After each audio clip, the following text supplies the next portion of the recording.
What's up, folks? It's another gig log here from your boy Lucio. I got a lot to talk about from that event last night. It was a shit show in the best of ways. Oh my god, how many things do I have on my notes here? Flick me off, I won't play your song. How to handle drinks on the table.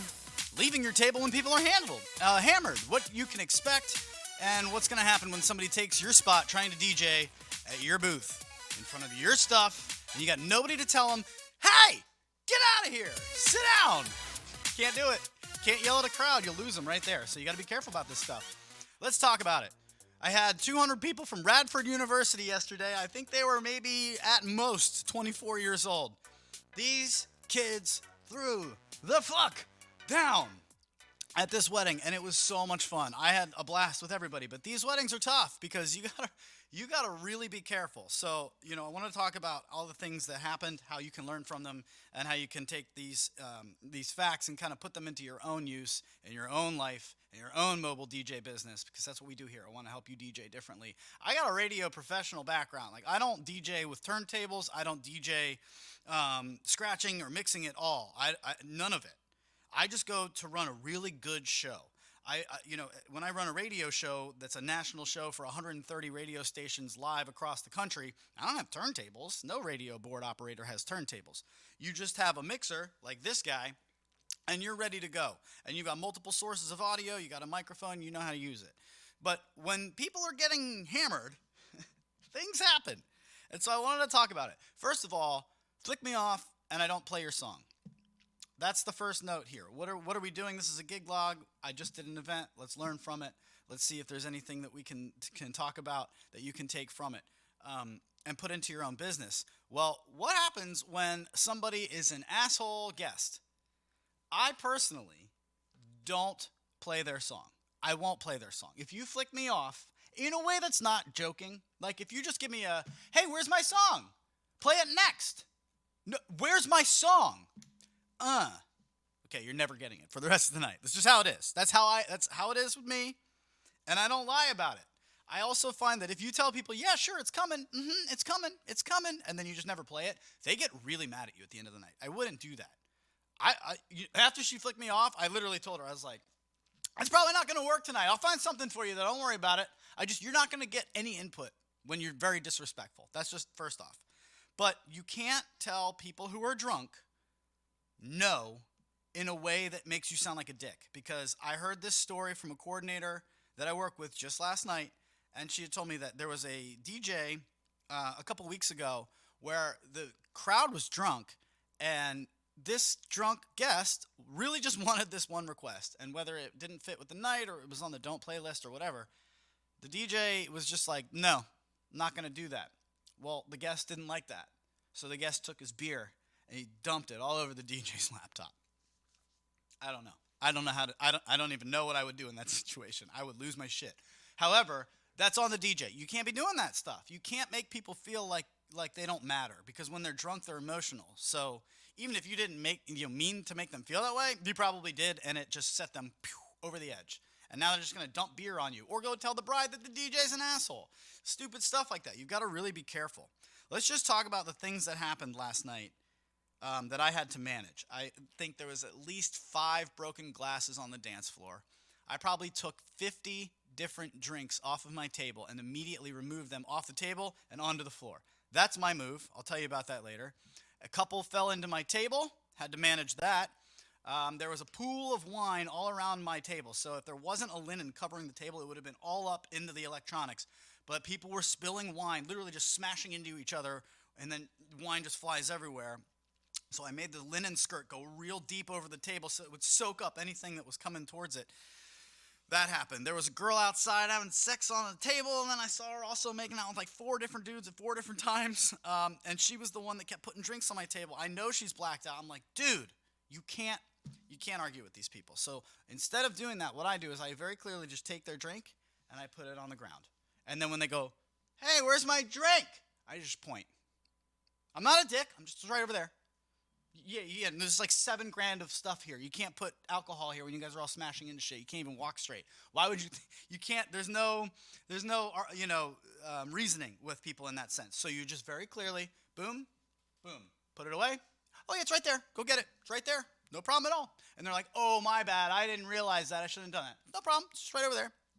But one thing happened that I wanted to talk about, um, that this happens a lot. And if you screw this up, you can really lose the night. Now, I had an amazing night last night. I had 200 people just eating out of the palm of my hand. Everything I played, they were just loving it. A packed dance floor all night. Bride and groom had a blast.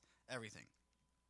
In fact, I had somebody in the crowd come up to me and say they wanted to feature me in their floral shop.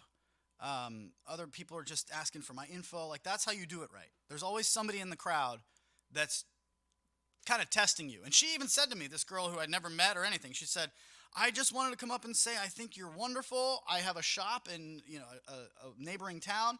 I would love to feature your stuff in my shop. We should partner up. It's not that I was testing you, but I was kind of testing you tonight to see if you were going to do a good job, and I am blown away. So just remember that. Every event that you work, there's always somebody watching that could maybe end up giving you more business later. But for that reason, you also have to be careful when you deny a drunk person of something or when you manage them doing something stupid. When you go to the bathroom and there's a crowd of people and it's a packed dance floor, like they're right up on your table, it's bad news, man. You can't leave your table. Like, it's just bad news, because what ends up happening is inevitably somebody is just going to go, oh, I'm going to go stand behind the table. All right, cool. So this dude who's like 6'5", by the way, I'm 5'7", I'm tiny. And this dude's like 6'5". I went to go tell the bride something. I had to tell her on the dance floor, and I didn't want to yell at her, so I just ran out and I told her, and I came back. And lo and behold, this dude is standing behind my table going like this to everyone. And look, let's talk about what's happening right there. He's having a great time. He's trying to be me. He wants to be me. He wants to be in my spotlight. He wants to have something that I have naturally. I have to respect that. I have to appreciate that. It's very easy to shut that man down and just be like, get the fuck out. You can't do that because people are always watching you, right? It's that flight attendant syndrome. Like, you can't be nervous during turbulence. When something goes wrong, you've got to handle it with aplomb. You have to just handle it like it's natural. And I even had the bartender come up to me afterwards and say, dude, that was a fucking shit show. You handled those people with so much patience. I don't know how you do it. It's hard. But, what ended up happening was that guy was standing behind the table. I came up. He made eyes with me and went, oh, shit. And then, went away. And I just went, just like that.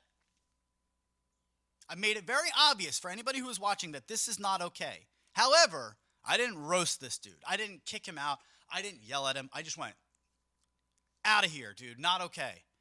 And he got the message real quick. And he said, my bad, dude. Hey, I didn't touch anything. I said, yeah, I don't care. And he goes, no, I didn't. I knew that was going to make you mad.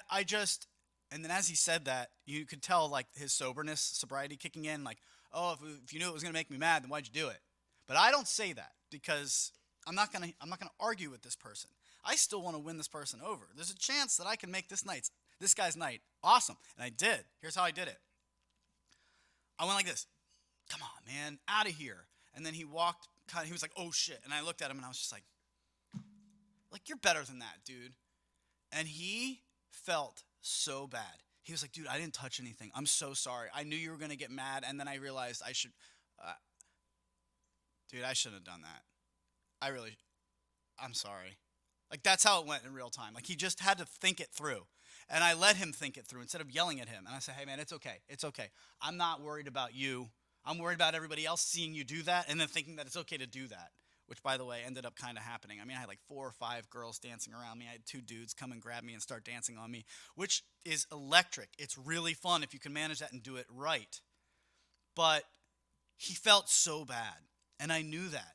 And because he felt bad, when you're mad at somebody, if you have a kid or a pet and they did something wrong, but there's just no remorse there, and they're just whatever, I don't care, yeah, I'll do it again. Well, fuck you, kid.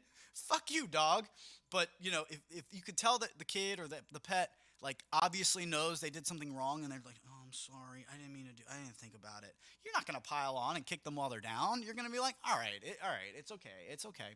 And I understood. This guy got it. He understood. He's like, dude, I'm sorry. I reached out and said, hey, buddy, I want you to have an awesome night tonight. I'm not mad at you. I'm really not mad at you. Come here, man. It's okay. It's all right. He's like, okay. And it took him probably 30 more minutes to warm back up to being confident enough to talk to me again. But he was really having a good time. I mean, there was just beautiful women and men everywhere. I mean, there was just 20 to 30-year-old people, very attractive. I mean, Jesus. Like, it was just, I had the photographer come up to me. He's like, there's a lot of pretty women here. Yeah, this is crazy, huh? This is nuts. So there was a moment at the end of the night. Now, this is because he showed remorse.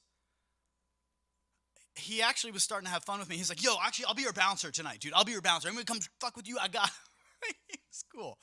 So I always teach in my book and my classes that if there's a sparkler send-off, you announce that information before the last song so that it's not new information when they need it, right? So I did that, and I said, but before this, I said, hey, dude, come here. Come around the table. Come here real quick. And he was like, me? I'm like, yeah, come here. If you could take somebody that you yelled at or made or kind of just put in their place and then flip it and make them a star, this is the kick-ass substitute teacher. If you don't know what I'm talking about, head over to my TikTok, DJ Differently. I talk about it all over there. If you can be a cool-ass substitute teacher and earn their respect while letting them know that you're cool, it's the perfect vibe. So right before the last song, I said, yo, come over here, come back here. Okay, listen, when I go like this, I want you to press enter, and that's going to play the last song. Are you ready? He's, oh my God, okay, oh shit. He got all nervous. I said, all right. So I pulled, let's just say I have some music going. This is how I did it. Let's get a better one.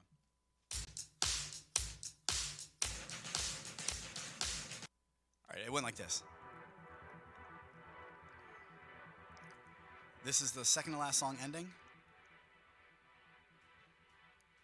Well, ladies and gentlemen, I can't believe I'm saying this already, but it is time for the last song of the night. And everyone's like, oh, no. I'm like, that's okay. We've got sparklers and everything out for this happy couple. Let's send them off the right way.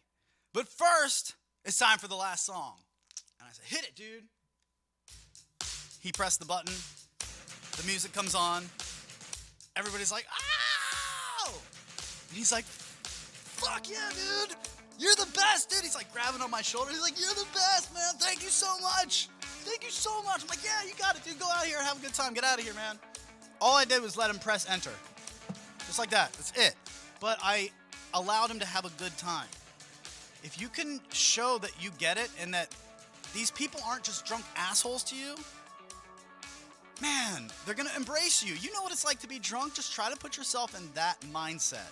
And if you can do that, you're going to win them over every single time. Check out the clips from last night. Wow!